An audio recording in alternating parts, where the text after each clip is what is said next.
Oke, sepertinya udah lumayan nih yang datang, kita langsung aja mulai untuk webinar hari ini ya.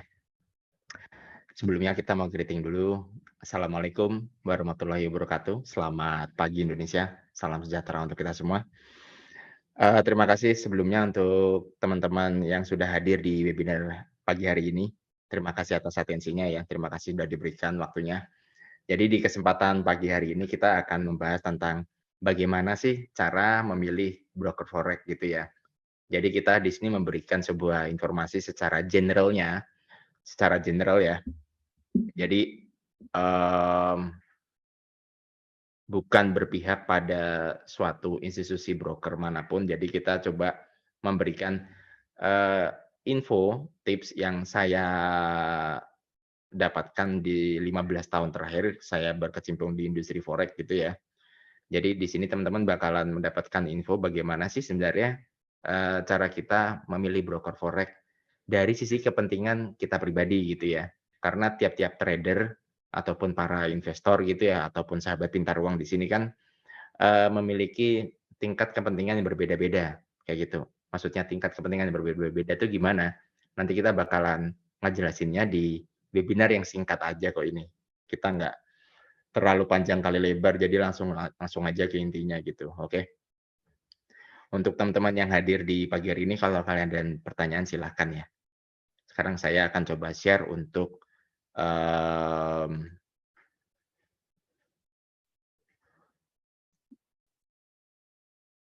slide-nya ya.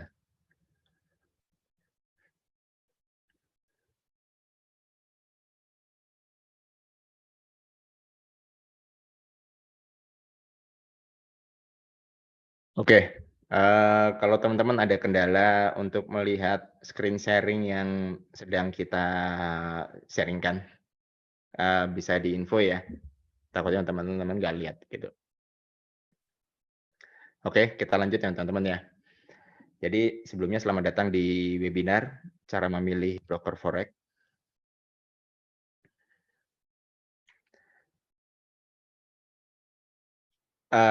Disclaimer terlebih dahulu ya, segala bentuk informasi, opini, dan pengalaman yang dibagikan dalam webinar ini gitu ya, bukan merupakan ajakan, untuk dalam bertransaksi perdagangan CFD atau berjangka. Karena perdagangan CFD, kontrak for difference ataupun berjangka, memiliki tingkat resiko yang tinggi dan belum tentu cocok untuk semua orang. Oke. Sedikit sekilas tentang profil saya, perkenalkan sebelumnya nama saya Inutia Sangganala, dari sejak tahun 2008 saya sudah, berkecimpung di industri forex ini gitu ya. Jadi kalau, ditanya saya udah kemana aja, mayoritas saya sudah mencoba beberapa broker forex lokal ataupun asing gitu ya, baik saya sebagai pengguna end user ataupun saya, bekerja di perusahaan tersebut, oke. Dan sekarang ini di tahun 2023 sampai dengan 2024 sekarang ini, saya masih menjadi seorang forex analyst di salah satu broker di Australia.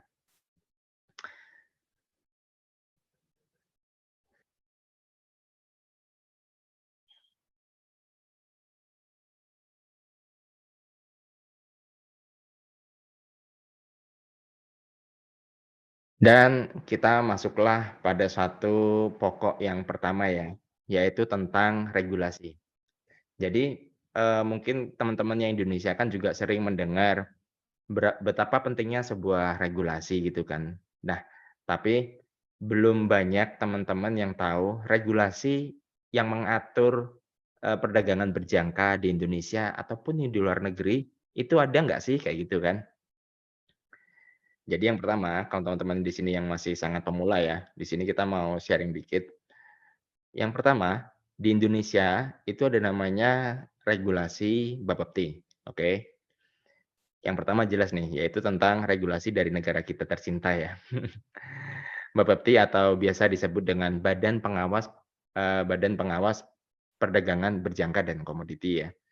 Terus, apakah namanya regulasi forex itu cuman ada di Indonesia doang nih gitu kan? Tentu saja ya memang enggak lah ya gitu ya teman-teman ya. Jadi kalau kita berbicara tentang regulasi, di luar sana selain di Indonesia itu juga ada banyak gitu ya. Tapi di sini kita coba ngefilter, beberapa berdasarkan dari pengalaman ketika saya bekerja gitu ya, di beberapa broker lokal ataupun asing. Jadi yang kedua itu ada namanya FCA atau Financial Conduct Authority, ini adalah regulator dari Inggris nih, kalau mungkin teman-teman di sini belum tahu, oke.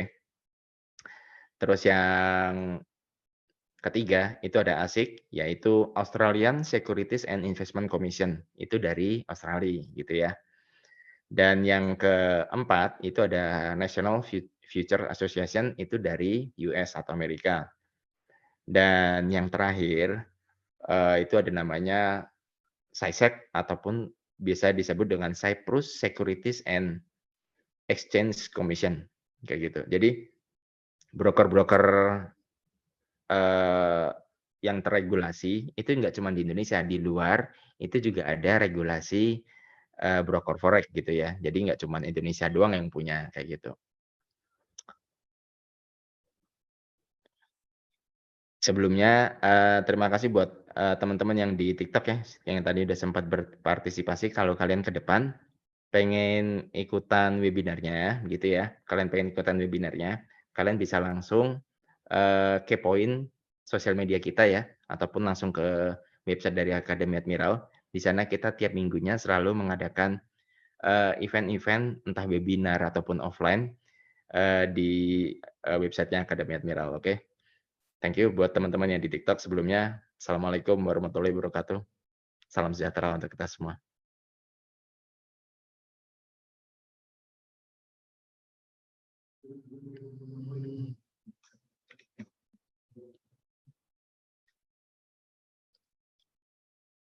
Oke, kita lanjut ya, teman-teman ya. Selamat pagi untuk teman-teman yang baru hadir di webinar. Kalau kalian di depan ada pertanyaan langsung aja ya. Di sini kita baru sampai slide yang kedua kok, oke. Oke, jadi, kita tadi sampai SciSec itu ya, bentar. Dan mungkin di sini kan, eee, teman-teman belum ada yang tahu kali ya, kalau di broker-broker onshore, kita berbicara tentang yang broker asing nih, onshore itu maksudnya seperti FCA, ASIC, NFA, ataupun SISEC ini ya. Leverage yang disediakan oleh mereka itu kan sudah tidak lebih dari 1/30 nih. Arti kata, margin yang dibutuhkan untuk pembelian sejumlah kontrak sales tertentu jauh lebih mahal dibandingkan yang disediakan di Indonesia sekarang ini. Di Indonesia kan, di beberapa tahun yang lalu beberapa broker masih menggunakan leverage, ada yang 1/100 ataupun 1/200. Dan sekarang pun kan juga nggak sedikit broker forex lokal yang sudah, menyediakan leverage 1/500 gitu ya. Nah, oleh karena hal itu, namanya broker-broker onshore yang memiliki regulasi FCA, ASIC, NFA, ataupun SISEC gitu ya, mereka itu menggunakan regulasi offshore, kayak gitu, teman-teman. Maksudnya regulasi offshore tuh kayak gimana sih? Ini contohnya, misalnya ada FSA gitu kan, terus ada MFSA, terus ada, VFSC gitu ya. Jadi kalau FSA itu dari Seychelles, terus kalau, MFSA itu dari Malta, dan, eee, VFSC itu dari Vanuatu, kayak gitu teman-teman. Dan di mana kalau di regulasi offshore seperti ini yang FSA dan teman-temannya itu ya, itu masih menyediakan leverage 1/500 kayak gitu. Dan ini kita spill aja untuk teman-teman yang mungkin belum tahu, untuk mendapatkan regulasi offshore ini pun perizinannya juga sangat tidak murah gitu ya, yang harus dibayarkan oleh broker forex per tahunnya itu juga ada suatu angka nominal tertentu, itu mungkin yang teman-teman belum tahu. Pertanyaannya kan gini sekarang nih, loh, kalau memang broker onshore seperti FCA, ASIC, NFA, SISEC ini kan bisa dikatakan bonafit gitulah ya, ya seperti kayak Bapeptinya Indonesia. Kenapa kok broker-broker yang onshore ini mencari, regulasi lagi untuk offshore-nya gitu kan? Nah, seperti kita tahu nih teman-teman, trader atau retail trader ataupun retail investor itu kan tidak memiliki tingkat kemampuan finansial yang sama, kayak gitu ya. Ada yang kemampuannya, sekali deposit tuh 100K dolar gitu ya, ataupun sampai 1 juta US. Tapi kan, faktanya retail trader itu juga banyak menguasai market dari sebuah broker forex gitu kan. Jadi ada yang cuman deposit 50 dolar, 100 dolar. Nah, kalau yang teman-teman yang deposit 50 dolar, 100 dolar, nggak mungkin dong kalau kita tawarkan, "Oke, ini leverage-nya 1/30." Kasarnya kan gitu ya teman-teman ya. Itu hampir dikatakan, ya kayak bunuh diri aja sebenarnya gitu kan, faktanya gitu. Oke, jadi kalau kita berbicara tentang, regulasi gitu ya, kenapa banyak broker onshore yang menggunakan regulasi offshore, itu salah satunya adalah untuk menjembatani para trader retail yang modalnya tidak terlampau besar, kayak gitu. Itulah kenapa, nggak sedikit ya sebenarnya kalau saya perhatikan bahkan broker-broker asing yang beredar di Indonesia sekarang ini, mayoritas juga menggunakan broker, regulasi yang offshore tersebut. Karena masih menyediakan leverage 1/500. Tapi kalau yang di bayangan saya sederhana sih, kalau pada akhirnya nanti regulasi offshore itu juga menerapkan, leverage 1/100 gitu kan, maka ada kemungkinan besar broker-broker forex lokal akan berkibar, kayak gitu. Konsep utamanya sih kalau kita berbicara dari sisi industrinya ya.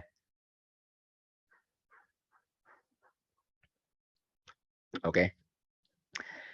Jadi, sekilas seperti itu konsepnya teman-teman. Terus, kalau di Indonesia gimana gitu kan. Kalau di Indonesia sih memang sekarang yang saya perhatikan dari top 10 broker forex yang ada di Indonesia ya, memang sudah, mulai banyak broker forex lokal yang menggunakan leverage 1/500. Yang menurut dari kacamata saya pribadi, itu ya sudah menjadi sebuah perkembangan yang cukup bagus lah gitu ya.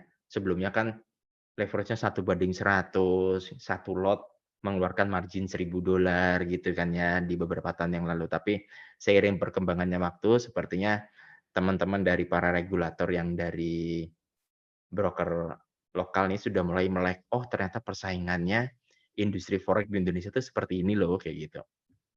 Next ya. Kemudian, kita ngebahas tentang hal lain apa saja nih yang perlu kita perhatikan selain regulasi ya. Jadi, kenapa kita ngebahas tentang hal ini, kayaknya sepele sih gitu kan, hal-hal sepele gitu ya teman-teman ya.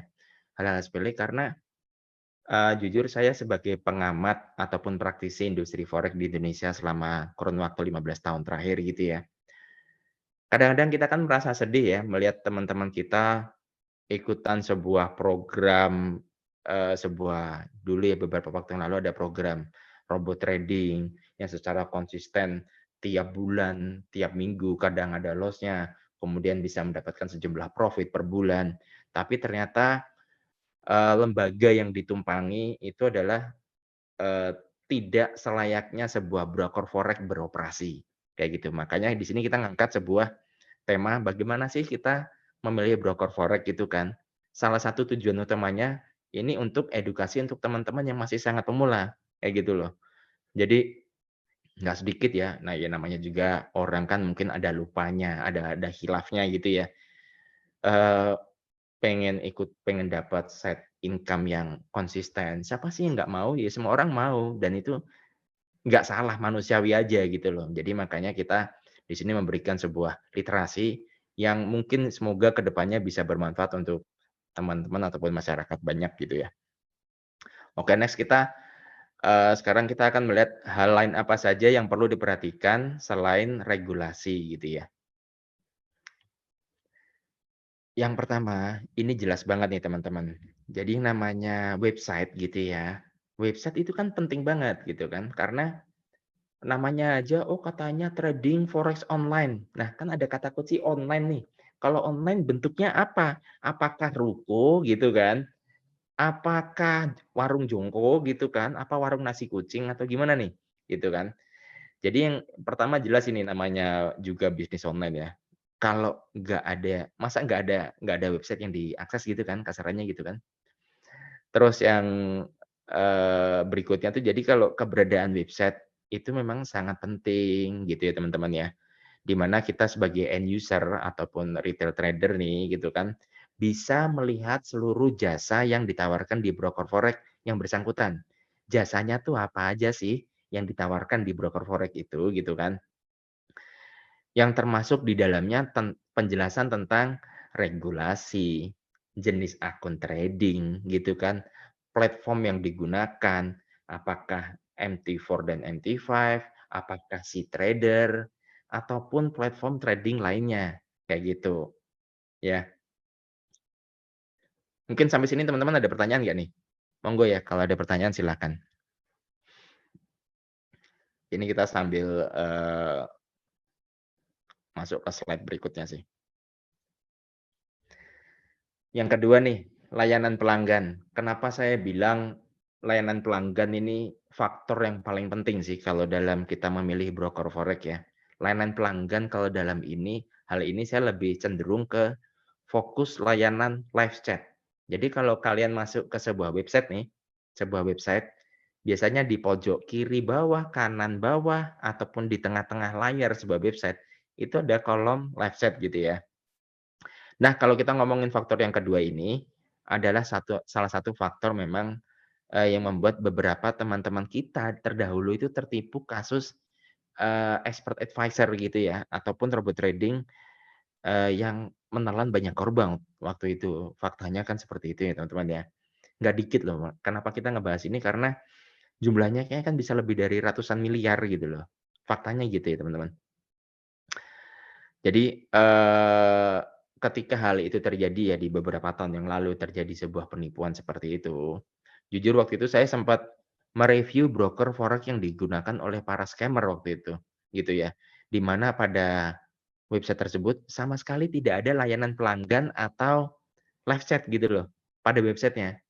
Dan orang Indonesia itu kan karakternya, saya lebih percaya ngobrol sama orang yang ada fisiknya, sama temennya. Padahal temannya itu sendiri kan sebenarnya leader-nya gitu kan. Sedangkan leader-nya sendiri sama sekali tidak mayoritas sama sekali tidak memiliki background trading forex. Itu faktanya gitu sih yang bikin kita sedih gitu kan. Jadi gitu teman-teman. Jadi masalah live chat itu nggak ada sama sekali. Kayaknya memang hal ini tuh sepele gitu ya, sepele. "Alah live chat doang, ngapain tuh ngebahas live chat? Pentingnya di mana sih?" Gitu kan. Jadi, memang kalau masalah live chat itu adalah salah satu faktor yang membedakan broker forex abal-abal dengan yang serius nih, kayak gitu. Dan ya meskipun ya memang saat ini, tidak sedikit broker forex yang menggunakan bot ya, untuk greeting, welcome live chat-nya. Tapi kalau, biasanya kalau broker forex yang menggunakan bot, itu mungkin karena faktor ketersediaan jumlah, agen customer service yang berbatas, kayak gitu. Misalnya kalau customer-nya jumlahnya udah ribuan gitu ya, kita nggak usah ngomongin yang jumlah customer 10.000 atau 20.000 deh. Jumlah customer 1.000 apa 5.000 orang gitu ya, 5.000 orang, kan nggak mungkin di-handle oleh satu tim yang cuman isinya ya 3, 5 orang doang kan nggak mungkin gitu loh. Jadi pasti ada welcome bot-nya kayak gitu. Tapi welcome bot di sana ketika teman-teman masuk ke live chat, itu sebenarnya ada person namanya agent live chat pada umumnya di broker, eee, lokal ataupun asing ya pada umumnya ya, itu biasanya, ada spesialis memang yang beneran manusia bukan bot gitu teman-teman. Jadi, kenapa sih live chat itu memang sangat penting gitu ya? Ya namanya juga kan bisnis online lagi nih. Jadi kalau sifatnya bisnis online kan mulai dari website, jasanya apa, sampai customer service pun ya sifatnya juga online gitu loh. Karena kan kita nggak mungkin selalu tanya ke teman kita atau iya kalau teman kita lagi santai gitu kan, tapi kalau kita punya kebutuhan yang mendesak, di website tersebut ada live chat-nya nggak? Itu kan jadi bisa dikatakan sebagai tombak paling awal broker forex dikatakan baik atau enggak ya tergantung bagaimana pelayanan customer service-nya ataupun, live chat-nya kayak gitu kan. Jadi ya kasarannya kalau bisnis online, semua kegiatan offline itu harus bisa difasilitasi di website tersebut, kasarannya kayak gitu sih. Oke, jadi, itulah faktor kedua dari, eee, dalam cara kita memilih broker forex itu gimana, oke. Next, kita masuk yang ketiga nih, tentang faktor edukasi, gitu ya. Jadi kalau tentang edukasi gitu ya, ini merupakan salah satu faktor yang membuat industri forex di Indonesia terlihat suram. Faktanya seperti itu gitu ya teman-teman. Jadi, saya kan hanya sebagai pengamat dan praktisi doang nih ya, bukan orang yang bekerja di suatu lembaga kepemerintahan kan juga enggak. Jadi, kenapa terlihat suram? Karena memang minimalnya faktor edukasi nih. Dan ya kembali lagi, ini kan bisnis online nih teman-teman ya, bisnis online. Masa edukasinya harus offline gitu kan? Sedangkan kita semua kan tahu nih, seberapa besar sih jangkauan, ketika orang mengadakan event offline gitu ya, di Indonesia. Padahal Indonesia sendiri kan dari ujung barat sampai ujung timur. Loh kalau kita ngadain di satu kota, okelah kalau sekali-kali it's okay. Tapi kalau sifatnya untuk edukasi yang masif, kalau menurut opini saya, ya harus dilakukan secara online. Di mana orang-orang memiliki bebas akses informasi yang baik dan yang benar ya pastinya ya, gitu kan. Kalau kita ngomongin masalah akses informasi, kita scroll atau swipe TikTok, Instagram, ataupun YouTube ya, udah banyak banget informasi yang disediakan. Tapi kadang-kadang faktanya kalau tentang dunia internet zaman sekarang ya, karena faktornya begitu banyak informasi yang bisa kita dapatkan, itulah yang mengakibatkan orang menjadi bingung, saya harus milih yang mana, saya harus mulai dari yang mana nih, kayak gitu. Jadi nggak punya patokan dasar, saya harus mulainya dari mana, itu aja sih. Kayak gitu. Mungkin teman-teman ada pertanyaan nggak nih? Monggo silahkan.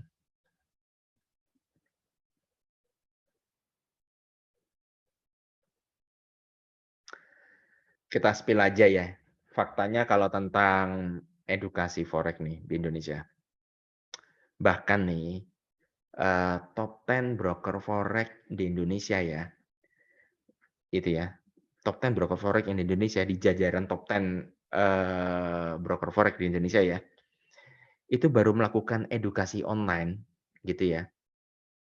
Dalam ini saya mencoba memfokuskan sebuah kegiatan live di YouTube kayak Instagram kayak ataupun sosial media lainnya ya, bukan yang berbasis webinar ya. Kalau webinar itu kan pada umumnya edukasi terhadap existing klien yang ada, ataupun orang-orang yang sudah bergabung di broker forex yang bersangkutan, kayak gitu. Tapi kalau yang kegiatan online nih, di top 10 broker forex di Indonesia, kalian boleh sebutlah brand apapun kayak gitu ya. Untuk edukasi online, itu yang dilakukan secara serius ya, tanda kutip ya, yang kasarannya ginilah, oh gambarnya nggak kotak-kotak nih di YouTube nih, oh kualitasnya nggak, kualitas ininya ya, resolusinya nggak 480 apa 720 gitu ya. Minimal kan ya di default-nya orang streaming di YouTube itu kan ya, 1080p gitu kan ya. Itu baru dilakukan satu 2 terakhir doang gitu loh. Jadi pertanyaannya kan selama ini broker-broker forex, terutama kita berkaca di broker forex yang lokal ya, mereka itu ngapain sih gitu loh.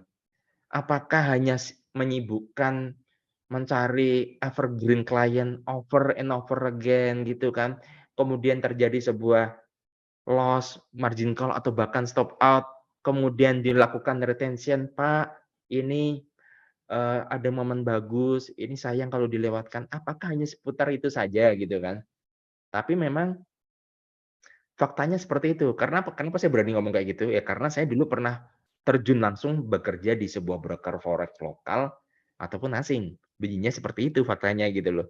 Jadi seolah-olah mencoba selalu mencari evergreen client, bukan maintain existing client yang ada gitu loh.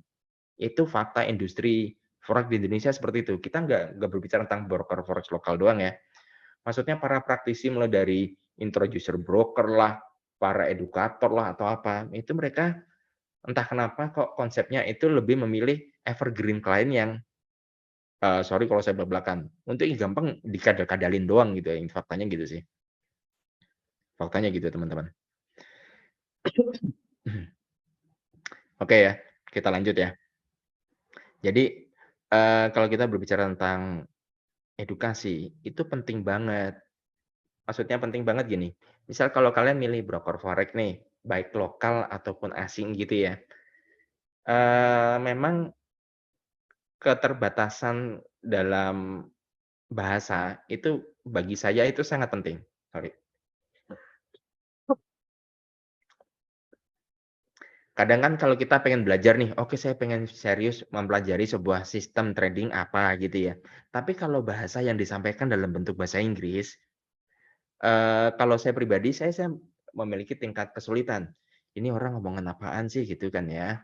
Tapi kalau, terutama kalau kalian memilih tipe broker forex asing ya, kalau kalian memilih broker asing, pilihlah sebuah broker yang memiliki edukasi dalam bahasa yang kita miliki. Kebetulan kalau kita kan bahasa Indonesia nih gitu kan. Ya carilah tempat edukasi yang memiliki, eee, expert yang berbahasa Indonesia. Karena kan kita nggak perlu susah-susah translate and so on, itu kan nggak perlu gitu loh ya. Itu kalau kalian memilih broker asing, kalau untuk edukasinya seperti itu. Carilah yang, memiliki, tenaga ahli berbahasa Indonesia dalam menjelaskan konsep forex trading ini seperti apa. Tapi kalau masalah broker forex lokal, iya itu nggak sudah tidak menjadi sebuah kesulitan karena sudah pasti materi ataupun yang diberikan pasti dalam bentuk bahasa Indonesia gitu ya. Jadi intinya kalau tentang soal edukasi, terutama untuk teman-teman yang nanti lihat webinar ini di YouTube-nya Akademi Admiral ya, salah satu faktornya adalah hal tadi yang kita sebutin. Oke, next, tentang metode deposit dan withdraw. Jadi gini nih teman-teman, kalau ngomongin opini saya pribadi ya, jujur sih kalau saya pribadi, lebih sering menggunakan broker forex asing, gitu ya, di beberapa tahun ke belakang. Sebenarnya nggak cuma beberapa tahun ke belakang sih, udah lama banget sebenarnya kalau kita ngomongin saya pribadi ya pakai broker forex asing, sejak tahun 2009 pun broker pertama kali yang saya gunakan broker forex asing. Karena di kala zaman itu, untuk pembukaan akun forex di broker lokal, seingat saya itu minimalnya di $5.000, kayak gitu.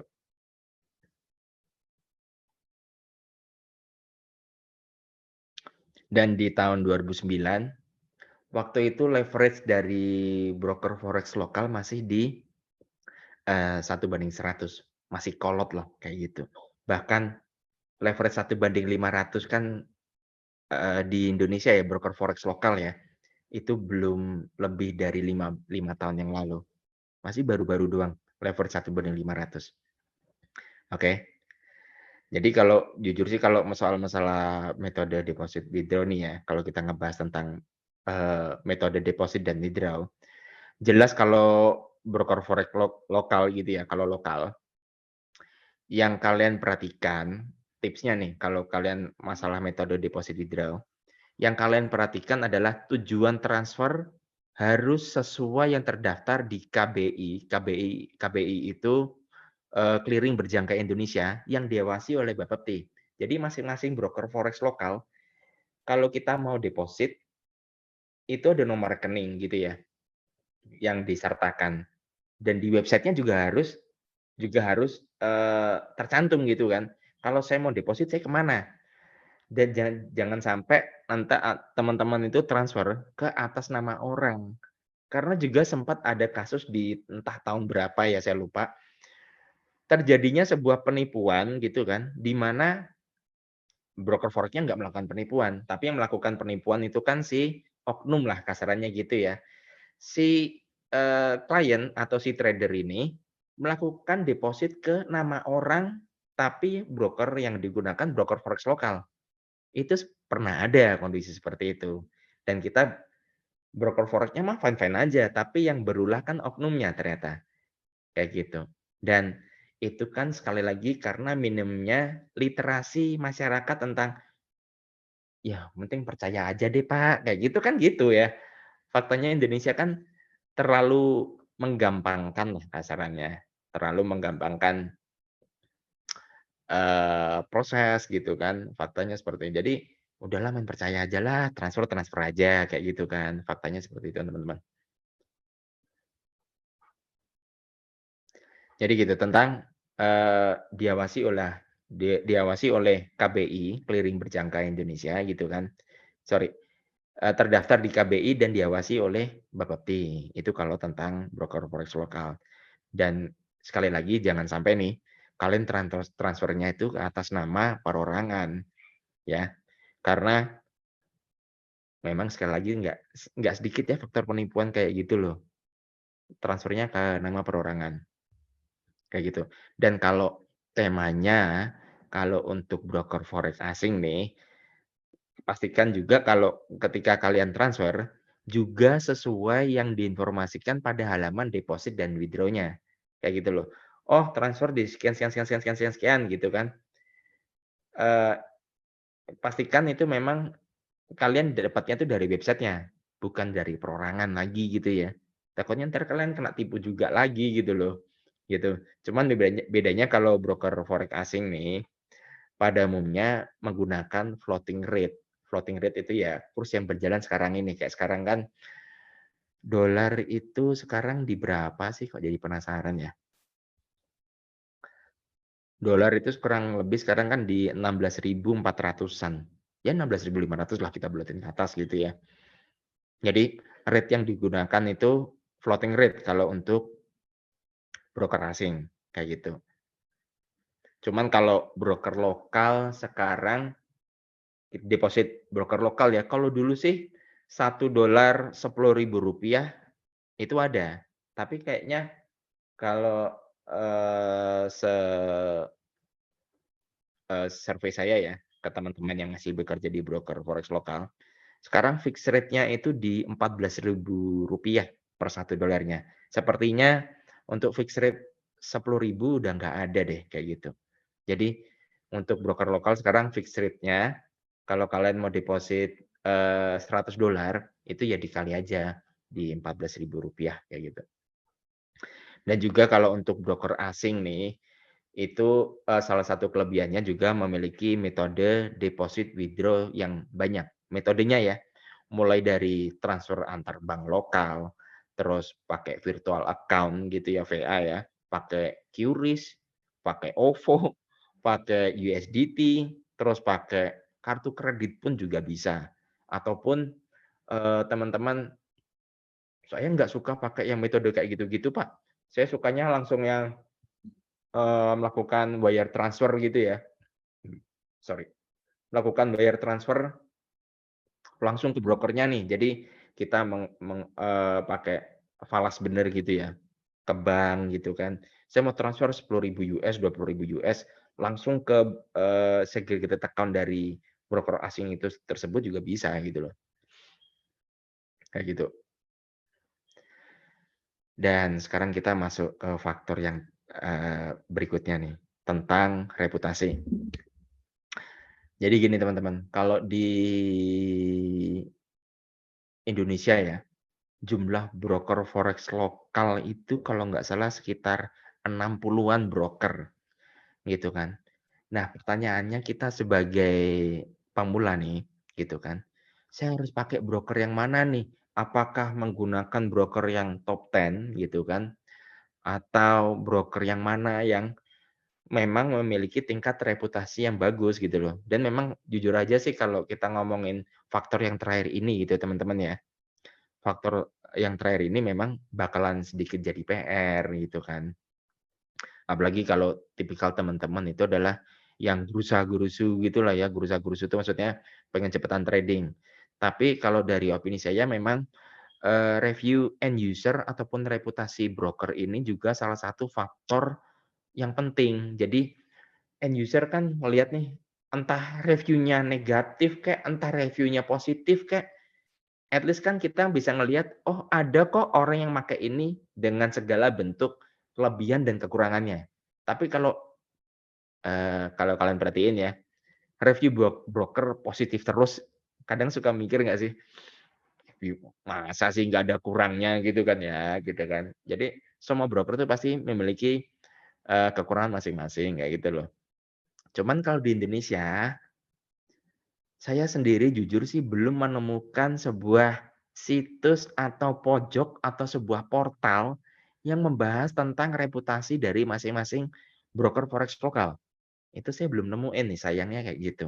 Cuman kalau untuk broker asing, misal kayak Forex Peace Army gitu ya, ataupun Google Review itu ya, itu yang diberikan feedback itu beneran orang kayak gitu loh. Yang saya tangkap seperti itu ya. Maksudnya, eee, kita bisa ngelihat entah saya melakukan pembukaan akun kenapa butuh waktu seminggu untuk verifikasi misalnya, kayak gitu-gitulah. Misalnya kita bisa melihat, oh ini yang nge-review memang orang bener, maksudnya bukan yang positif-positif doang, maksudnya paid, maksudnya kita kelihatan banget kan maksudnya mana yang berbayar untuk orang, eee, untuk nge-review sebuah broker dibagus-bagusin itu kan teman-teman bisa ngebaca lah seharusnya, gitu ya.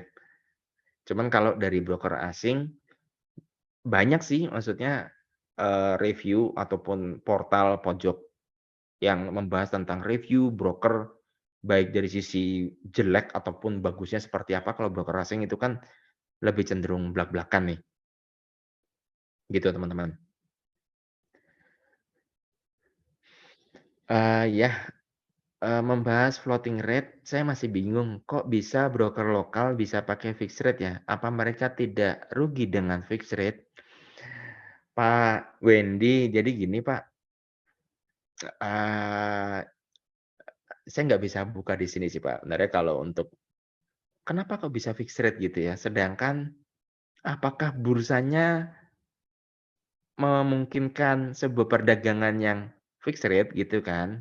Secara konsepnya gitu jujur saya nggak bisa buka di sini sih, kayak gitu. Kalau ngomongin secara konsepnya rugi, dia bisa rugi sebenarnya kayak gitu kan. Karena, bursa kan bukan fixed rate gitu kan, gitu Pak, kayak gitu. Mungkin ke depan deh kita mungkin Akademi Admiral coba deh ya kita undang dari broker forex lokal kali ya?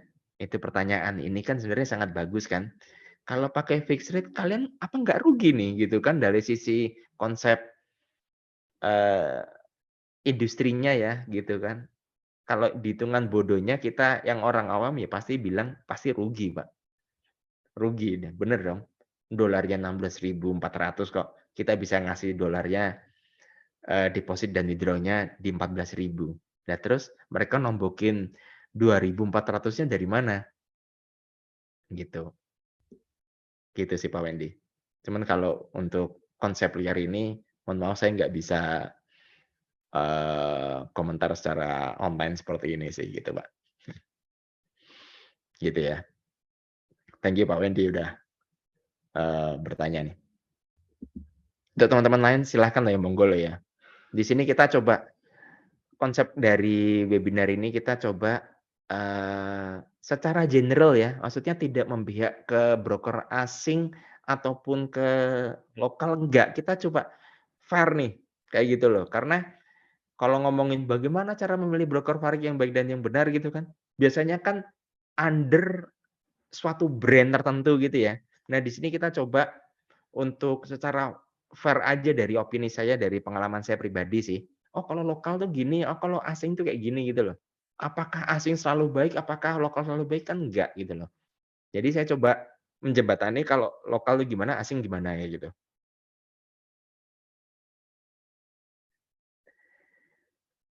Next ya, pertanyaannya. Setelah kita ngebahas tentang website lah gitu kan, layanan pelanggan, live chat, bla bla bla, edukasinya itu gimana gitu kan, metode deposit withdraw. masalah tingkat reputasi, terus apa lagi, gitu kan. Barulah faktor-faktor perlente yang kayak gini nih, Bapak Ibu. Jadi bangsanya spread. Sebenarnya kalau kita berbicara tentang spread gitu ya, spread atau selisih harga jual dan beli, sekarang ini kan sudah menjadi sangat relatif ya, karena hampir rata-rata broker forex sudah offering spread yang sudah setipis sutra gitu kan. Bahkan tidak jarang, major pair-nya itu spread dari major pair ya, itu di nol, beneran nol gitu kan. Ya meskipun ada cas komisi antara 5 sampai $7 per satu lot pada umumnya, itu kalau di broker asing. Tapi kalau di broker forex lokal untuk spread nol, jujurly honestly saya belum tahu di broker forex yang mana. Ya berhubung juga jumlah broker forex lokal itu kan jumlahnya 60-an lebih gitu kan ya, gitu. Kemudian next nih, tentang swap. Kenapa swap itu penting juga? Jadi gini, pengaruh besar swap ini memiliki faktor dari gaya trading dari masing-masing trader kan beda-beda ya.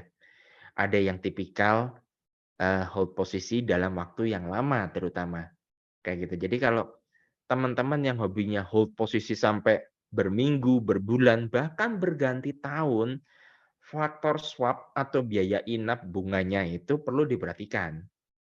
Karena nggak mau dong kita kan boncos gara-gara ngebayarin biaya swap atau inap. Dan ingat loh teman-teman ya, namanya swap, tiap broker itu memiliki aturannya beda-beda, beda-beda. Yang kalau standar utamanya kan gini, oh jika terjadi sebuah posisi menginap dari hari Rabu ke Kamis pagi gitu ya, maka biaya swap akan dibebankan 3 kali lebih besar daripada yang utamanya. Misal, ini semisal aja ya, oh swap biaya inap untuk perdagangan Euro USD, posisi long ya, posisi buy, posisi long dan short itu bentuknya bisa beda-beda, bisa plus bisa minus kayak gitu ya. Katakanlah biaya long itu di minus $1 nih per satu lot.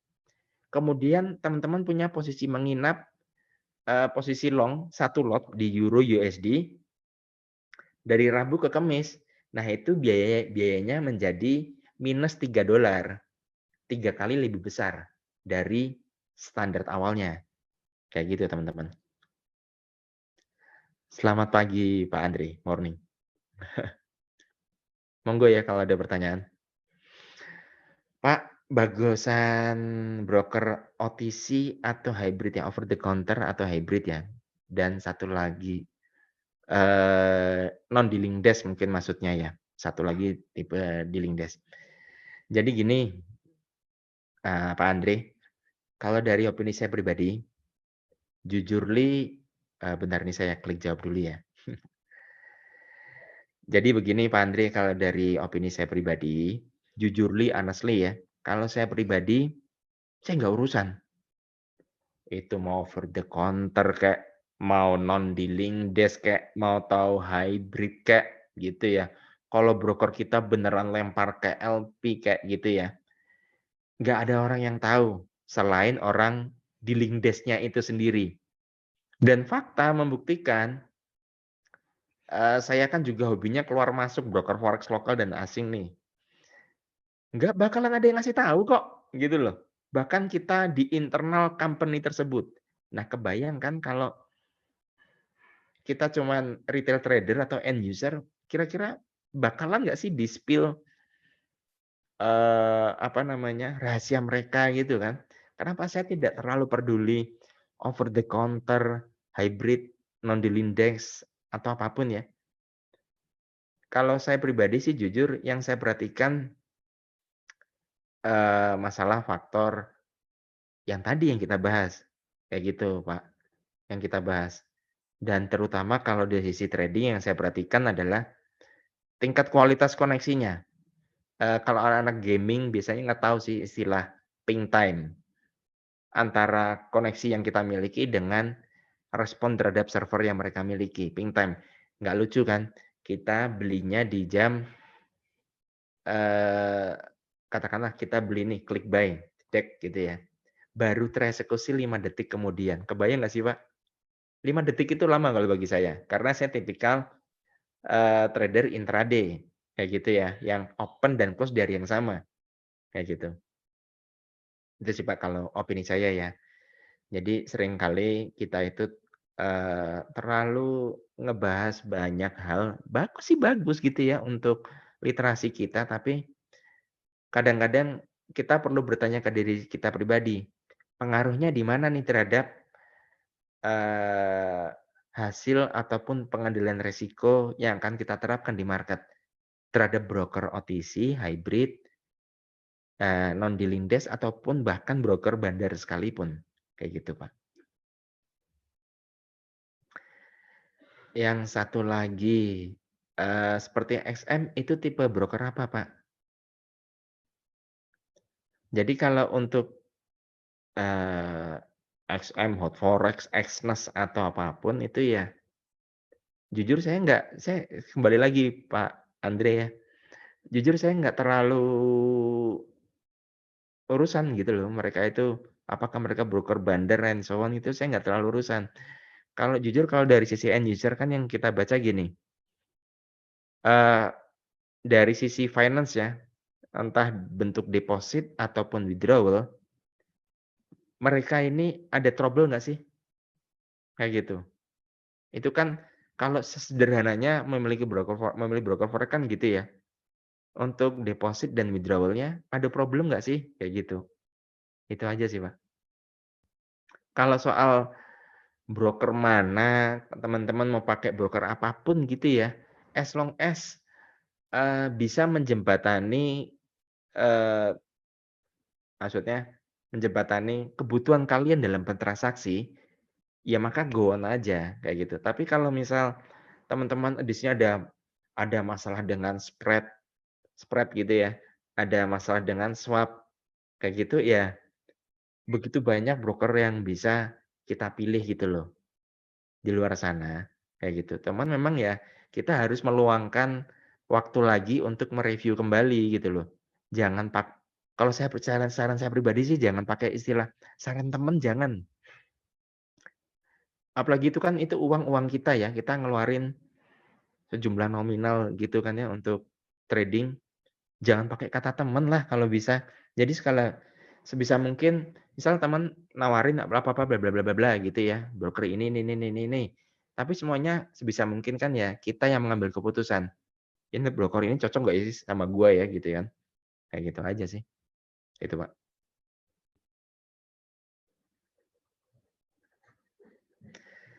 Ya, jadi kalau soal swap, swap itu perlu diperhatikan kalau, teman-teman di sini tipikalnya, trading dalam waktu jangka yang sangat lama gitu ya, kayak gitu. Dan yang ketiga, sekali lagi tentang komisi. Ini kita bakal ngebahas dari sisi broker forex lokal ataupun asing ya. Jadi gini, dan lagi kita ngebahas soal cas komisi ini ya teman-teman ya. Jadi memang tidak dipungkiri, masih ada beberapa broker forex yang menerapkan cas komisinya itu sejumlah $50 per satu lot, kayak gitu. Bagi saya pribadi sih gede, $50 per satu lot gede. Tapi yang jadi pertanyaan kan gini sederhana, teman-teman. Berapapun jumlah komisi yang dicaskan ke teman-teman gitu ya, cas komisi per satu lotnya tiap kali kita transaksi gitu ya, berapapun jumlah cas komisinya yang jadi pertanyaan adalah, apakah charge komisi tersebut sesuai dengan manfaat yang kita terima atau enggak, gitu. Oke saya bayar nih $50 nih per satu lot ke kamu gitu ya, ke broker maksudnya. Manfaat yang saya dapetin apa nih? Kayak gitu aja. Sederhananya kayak gitu kan, kita ngeluarin duit 500.000 gitu ya, kalau 10.000, kalau 14.000 berarti kan di 700.000 kan. Kita ngeluarin duit 700.000 per satu lot, manfaat yang saya dapetin apa? Udah gitu doang sih, kayak gitu. Tapi kalau di broker forex asing, saya bisa pastikan kayaknya nggak ada deh yang $50 per satu lot, kayak gitu. Default-nya broker forex asing dari tempat yang saya dulu pernah bekerja itu kan, ya antara dua dolar sampai $7 per satu lot, kayak gitu teman-teman. Kalau sampai $50 kan kita suka mikir, benefit-nya apa gitu loh, ya sama kayak asuransi kan.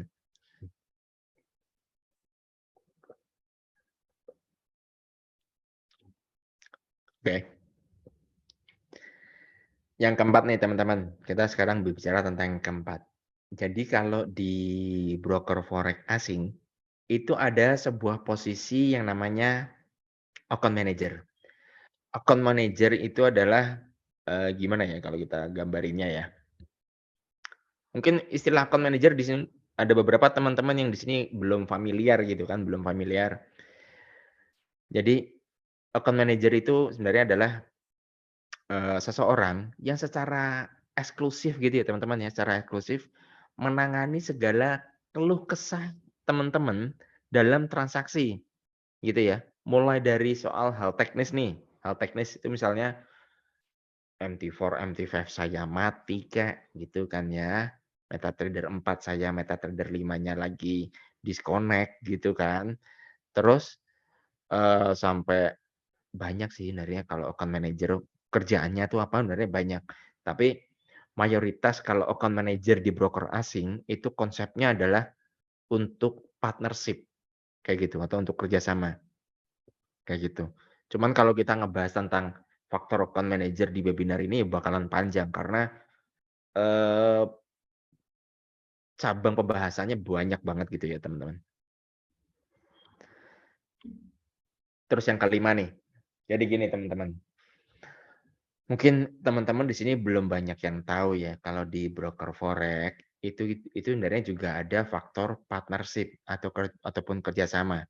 Saat ini pun di broker forex lokal ya, juga sudah memulai faktor partnership seperti ini. Jadi si broker forex lokal ini sudah nggak terlalu bergantung sama sales-sales yang tiap pagi itu pasang lipstik sama nge-blur rambutnya, kasarannya gitulah ya. Tapi para broker forex lokal sekarang sudah mulai melek juga nih, apa yang dilakukan oleh, eee, broker forex asing ya, yang mereka lakukan untuk memperlebar, bisnisnya gitu loh. Karena nggak mungkin cuma ngandelin sales-nya doang tuh nggak mungkin sebenarnya gitu loh. Jadi untuk hal yang kelima soal partnership ya.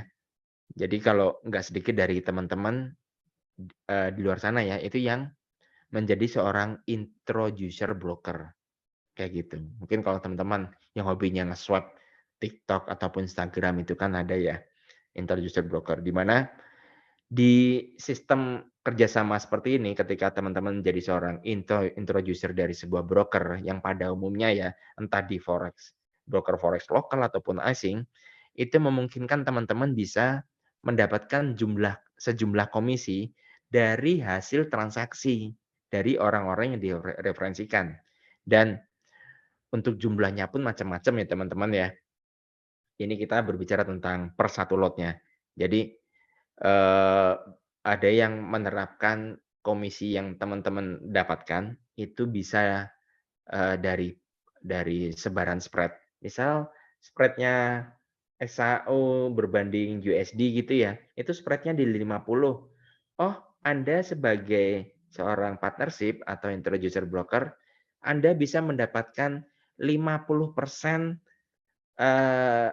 komisi dari spread-nya. Satu lot kalau di SAU-USD, kalau spread-nya 50 berarti kan $50 kan.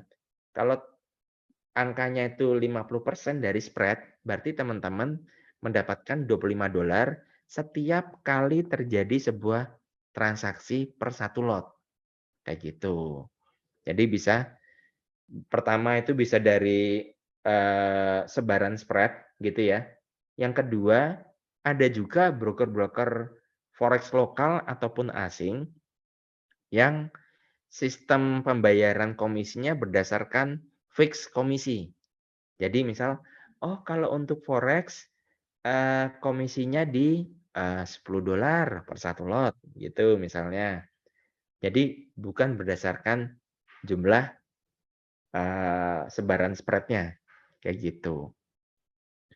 Itu aja deh teman-teman. Jadi banyak kok, hal yang kita bisa dapatkan, manfaat yang kita dapatkan ya, kalau kita itu kalau bahasa Jawanya sih, telaten. Telaten itu apa ya bahasa Indonesianya, lupa saya. Fokus gitu ya, ngelihat, oh broker ini kelebihannya ini, broker ini kelebihannya ini, broker ini kelebihannya ini, gitu ya. Jadi mana yang teman-teman gunakan, semuanya dikembalikan ke preferensi teman-teman, kayak gitu sih.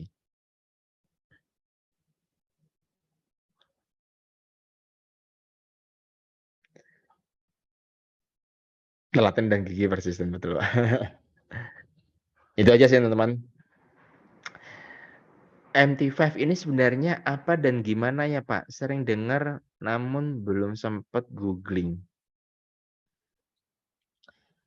MT5 jadi gini, saran saya pribadi sih ya untuk teman-teman kalau misal teman-teman trading CFD, mulai biasakan menggunakan platform MT5.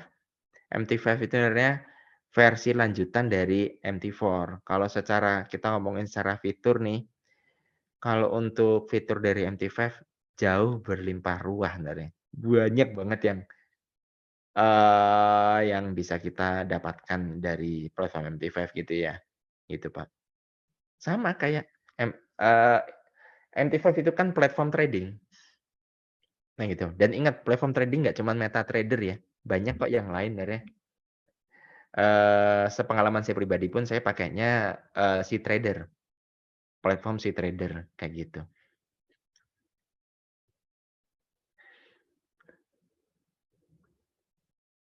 gitu. Teman-teman ada pertanyaan nggak nih?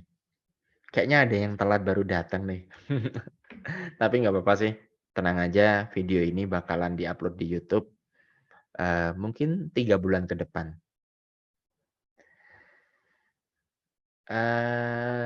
Sheila Joyce, broker yang dipakai Bapak maksudnya gimana nih? Broker yang dipakai maksudnya? Oh, kalau saya pribadi, sampai sekarang ini saya masih di broker asing sih gitu. Ya karena faktor, lebih terjangkaunya sisi deposit ya terutama ya. Nah gitu, sisi deposit. Terus jujur sih ini saya nggak boleh spill di sini, nggak boleh. Jujur sih gini, kenapa sih lebih prefer broker asing? Jadi faktanya kalau kita berbicara tentang, human resource ya, siap. Kalau human resource asing entah kenapa kok lebih tinggi gitu loh tingkat kualitasnya, itu aja. Pak Inu serius nanya kalau untuk broker SM apakah reliable, nggak neko-neko dan support-nya lancar? Off the record ya Pak, saya pernah pakai broker itu. Saya pakai broker asing banyak banget. Bentar saya jawab dulu bentar ya. Ah, spread-nya gede, kalau menurut opini saya, gede banget. Dan ketika news release spread-nya melarnya nggak karu-karuan.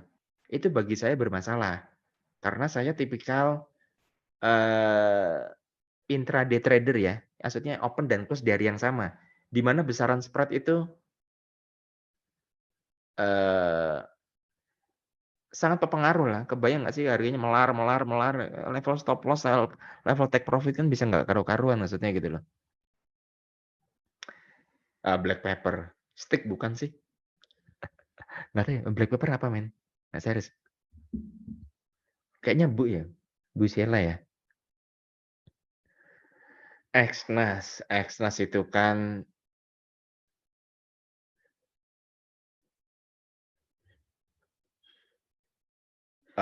broker apa yang cocok untuk beginner dan bisa untuk hold jangka panjang? Wait ya, saya jawab Bu Sheila dulu. Untuk Exnes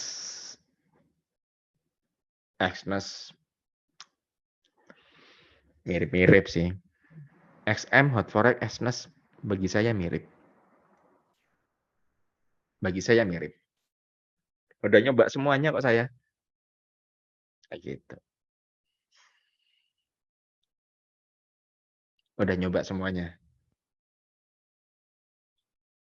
Exnes sih bagus aja sih, tapi kembali gini loh teman-teman ya, kalau saya sih nggak mau, nge-judgement apain so on and so on, saya nggak mau sih ya, gitu, saya nggak mau gitu loh. Tapi semuanya dikembalikan ke as long as teman-teman sudah merasa comfort terhadap broker tersebut, mulai dari spread-nya, swap-nya lah, leverage-nya lah, and so on, dari broker itu kan hampir semuanya sama ya. Tapi kalau saya pribadi pertimbangannya adalah, ketika saya memiliki sebuah troubleshooting, yang ngebantu saya siapa nih? Kayak gitu. Yang ngebantu saya siapa? Kalau teman-teman di sini mungkin kayak rata-rata di sini teman-teman pakai broker asing gitu ya. Kalau teman-teman pakai broker asing, eee, teman-teman dapat account manager nggak sih? Maksudnya orang yang beneran sering menghubungi teman-teman nih, "Pak, Bu, sekarang di tempat kita lagi ada promosi ini," minimal yang ngasih tahu lagi ada promo apa itu ada nggak sih? Kayak gitu loh. Patokannya saya, kalau kita milih broker forex asing, kita dapat account manager nggak? Tahu nggak namanya siapa? Pernah nggak dikontak via Telegram, WhatsApp, telepon, pernah nggak? Dikatakan broker forex asing itu berhasil kalau, eee, kita itu taking care of gitu loh ya. Jadi mereka nggak cuman minta depositnya kita doang, kayak gitu loh. Tapi kalau teman-teman pakai Exness, XM, ataupun apapun, tapi kalau, eee, nggak ada yang ngurusin kalian atau kalian masih nanya nih ke grup forex orang gitu ya, berarti kan arti kata kalian nggak diurusin. Kasarannya, ya lu tuh cuma dimintain duitnya doang, kayak gitu. Tapi kalau, after sales service-nya ya jelek kayak gitu, gua bilang gitu sih. Bagus mana Exness sama SM? Swap besar, leverage gimana waktu ada bisa dibandingin langsung aja kali ya. Maksudnya setiap kali news ya impact, pasang aja lah MT4 atau MT5 mereka kiri kanan nih, gitu kan. Terus dibuat screen record, kelihatan kan, gitu kan. Nggak usah dari sisi tingkat eksekusi deh, tapi dari sisi besaran spread-nya nih, malarnya kayak gimana, udah gitu doang sih.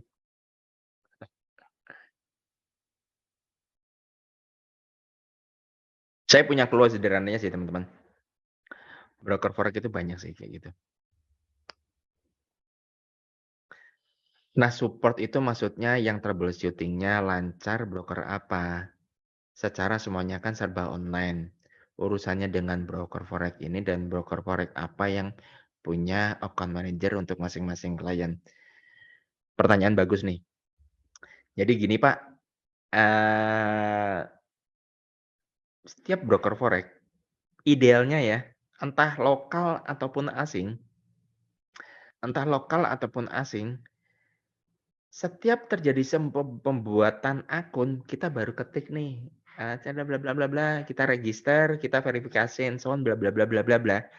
Dikatakan broker forex itu baik, ya atau tidak, dalam waktu 1 kali 24 jam, kita harus dihubungi oleh seorang account manager.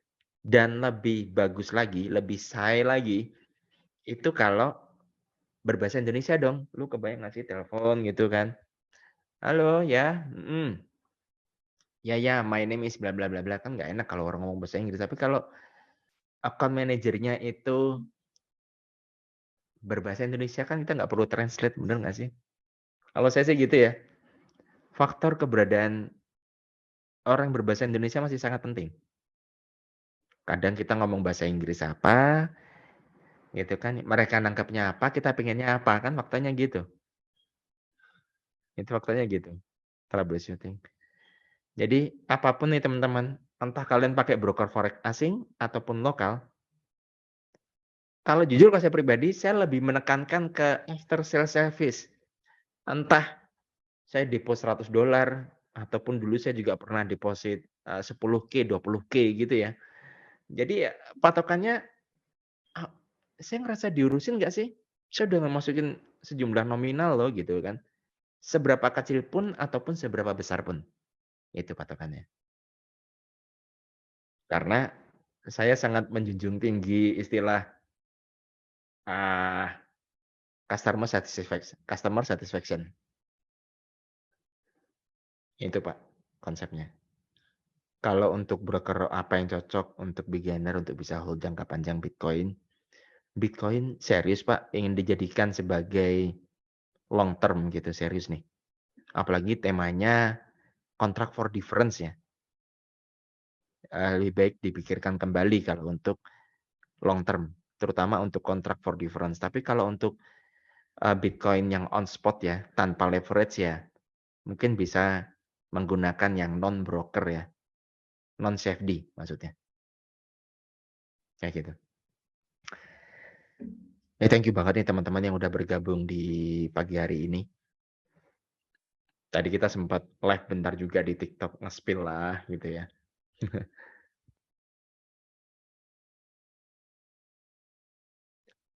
Oh gitu, jadi kalau untuk long hold ya, kalau itu saya jujur kalau untuk kripto, jujur banget nih Pak, saya belum terjun ke kripto. Baik yang koin micin ataupun yang koin micin ataupun eee, yang Bitcoin gitu ya ataupun Ethereum, saya belum berani terjun ke situ untuk saya pribadi, belum berani sih. So far kalau soal untuk berbicara tentang, apa namanya Pak, spekulasi lah saya lebih prefer ke CFD-nya sih kalau untuk, eee, kripto saya nggak berani, kayak gitu. Apakah ada broker yang bisa sorry, TRX apa Pak maksudnya Pak? Transfer kah? Maksudnya apa nih? TRX, Forex, dan Bitcoin, maksudnya gimana Pak?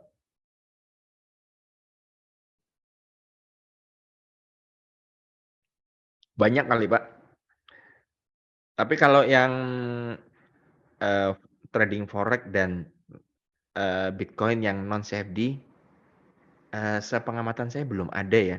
Jadi kalau broker Forex itu memang mayoritas kan pakainya CFD kalau untuk Bitcoin-nya. Nggak boleh Pak, maaf ya. Nggak bisa sih saya kayak gitu. Karena saya di sini coba untuk mencari keselarasan, apa ya istilahnya Pak, secara generalnya kita coba ngasih siap. Jadi secara generalnya kita coba ngasih pandangan nih, lokal gini, kalau asing kayak gini, kayak gitu loh, itu aja. Dan sekali lagi kan saya juga tidak mereferensikan broker forex apapun, enggak gitu loh, kayak gitu ya, Pak.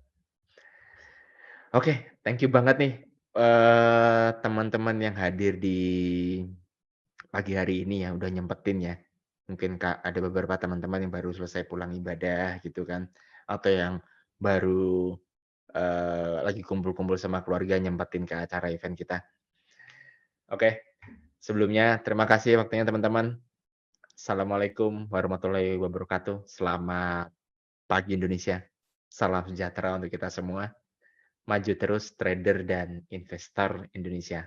Sampai ketemu di event webinar lainnya ya. Ciao. Thank you thank you. Sama-sama, Pak Wendy. Thank you.